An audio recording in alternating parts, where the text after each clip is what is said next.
السلام علیکم، کیا حال ہے آپ سب کے؟ الحمدللہ سب خیریت سے ہوں گے، اور یقیناً کل شب برات تھی۔ بہت سارے لوگوں نے دعائیں کی ہوں گی اور بہت سارے لوگوں نے اللہ تعالیٰ سے توبہ کی ہوگی۔ میری دعا ہے کہ جس نے اپنے لیے توبہ مانگی، اللہ ان کی توبہ قبول کرے، اور جس نے جو بھی دعا مانگی، خیر مانگی، اللہ انہیں خیر عطا کر دے، صحت مانگی، اللہ انہیں شفائے کاملہ عاجلہ عطا کر دے، محبت مانگی، اللہ ان کو محبتیں عطا فرما دے، عزت مانگی، اللہ ان کو عزتیں عطا کر دے، اور جس نے جو بھی اپنی من مرادیں مانگی، اللہ سب کی من مرادیں پوری فرمائے، آمین ثم آمین۔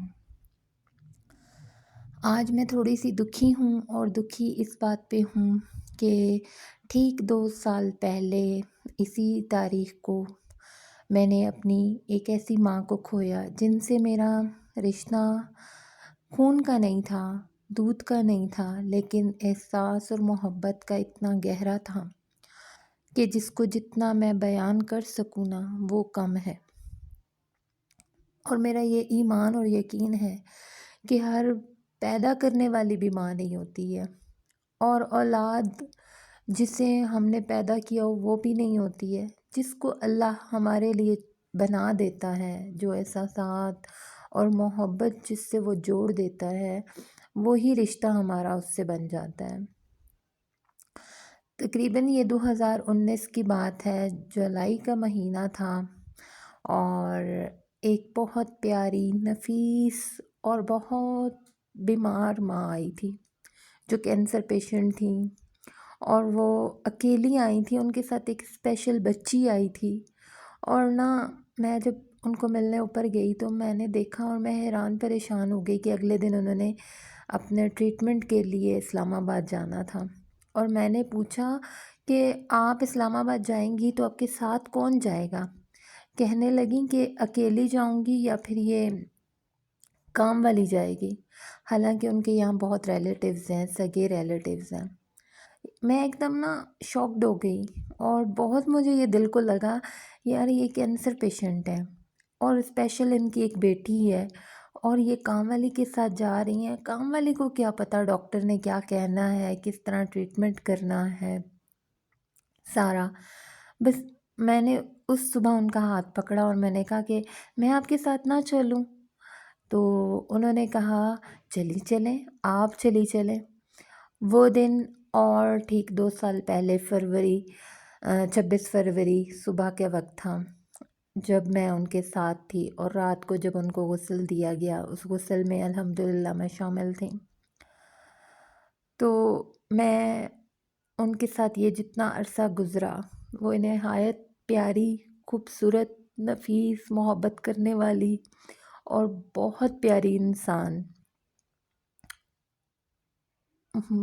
کبھی کبھی ہمیں لگتا ہے کہ ریت کی دیوار ہوتی ہے، لیکن آنکھوں کے آگے محبت کی ایک ایسی پٹی ہوتی ہے کہ وہ ریت کی دیوار کو ہم دھکا لگا کے کھڑے ہو جاتے ہیں کہ شاید یہ پھسلے نہ، یہ سلپ نہ ہو، یہ اپنی جگہ پہ کھڑی رہے۔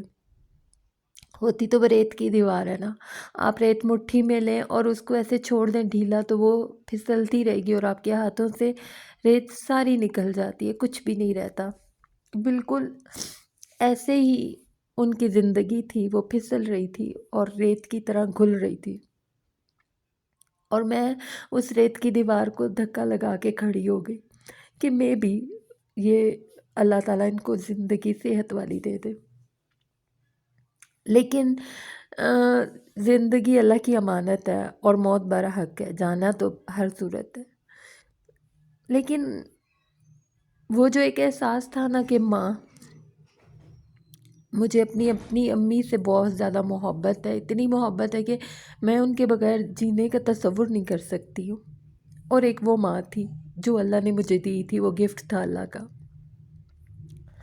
آج 2 سال گزر گئے ہیں، ان کی باتیں، ان کے ساتھ چلنا، میرا دل کرتا تھا میں ان کے قدموں کے نیچے بھی ہاتھ رکھوں، ان کو کوئی تکلیف نہ آئے۔ انہیں جب وہ نیڈلز لگتی تھی کیمو کی، تو میں دعائیں مانگتی رہتی تھی، اللہ انہیں تکلیف نہ ہو، اور نرس کو بار بار کہتی رہتی تھی پلیز آرام سے، پیار سے ہاتھ لگائیں انہیں، یہ اتنے زیادہ دکھ سہ چکی ہیں کہ ان کی باڈی برداشت نہیں کرتی ہے۔ بہرحال وقت گزر گیا، اسی طرح وقت گزر جائے گا، اور ایک دن ہمارے جنازے کے لیے بھی اسی طرح اعلان ہوں گے، اسی طرح ہماری ڈیڈ باڈیز جائیں گی اللہ کے ہاں۔ میری آپ لوگوں سے ایک ہی درخواست ہے کہ کوئی بھی ہو، بیمار ہو، تکلیف میں ہو، خدا را اس کو اپنا ہی سمجھے، وہ اپنا ہی ہوتا ہے، کیونکہ مسلمان کے ساتھ ایسا ہے نا جیسے ایک جند اور ایک جان ہوتی ہے۔ یہ حدیث کے مفہوم میں آپ کو سنا رہی ہوں۔ اگر آپ کا سر درد کرتا ہے تو پورے باڈی میں پین ہوتا ہے، اگر آپ کے باڈی کا کوئی ایک پارٹ تکلیف میں ہے تو آپ پوری باڈی پین کرتی ہے۔ مسلمان ایک دوسرے کے ساتھ ایسے ہیں، کسی کو اکیلا مت چھوڑیں، کسی کو یہ نہ سمجھے یہ کون ہے، بس یہ سمجھے یہ میرا اپنا ہے، اور اس کو سہارا دیں، لفظوں سے دیں۔ اگر آپ اس کی مالی مدد کر سکتے ہیں تو مالی مدد کریں، مالی نہیں کر سکتے تو لفظوں کی کریں، ان کو پوچھیں، ان کو دبائیں، ہر وقت کا احساس کریں، تاکہ آپ کے بھی درجات بلند ہو جائیں اور اس کی تکلیف جو ہے وہ تھوڑی سی ہیل اپ ہو جائے۔ اور جو آپ کے اپنے پیرنٹس ہیں ان کے ساتھ محبت کریں، شفقت کریں، اونچا مت بولیں ان سے، ان کو تکلیف مت دیں۔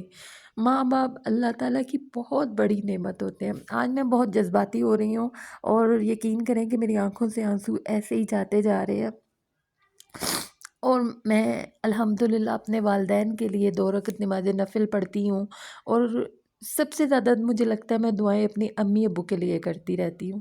اسی طرح میں چاہتی ہوں کہ جو بھی میری آواز سنے وہ اپنے ماں باپ سے ایسے ہی اٹیچ ہو جائے۔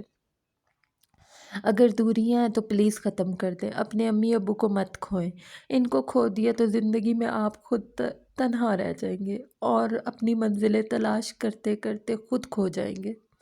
تو میری دعا ہے اللہ مجھے، آپ کو اور ہم سب کو اپنے والدین کا فرما بردار بنائے، اور ایسا جیسا غلام آقا کا ہوتا ہے ایسی فرما برداری، ایسی محبت، عاجزی ان کے سامنے۔ اور جو والدین دنیا سے جن کے بھی چلے گئے ہیں اللہ ان کے درجات بلند کر دے، آمین ثم آمین۔ اللہ حافظ۔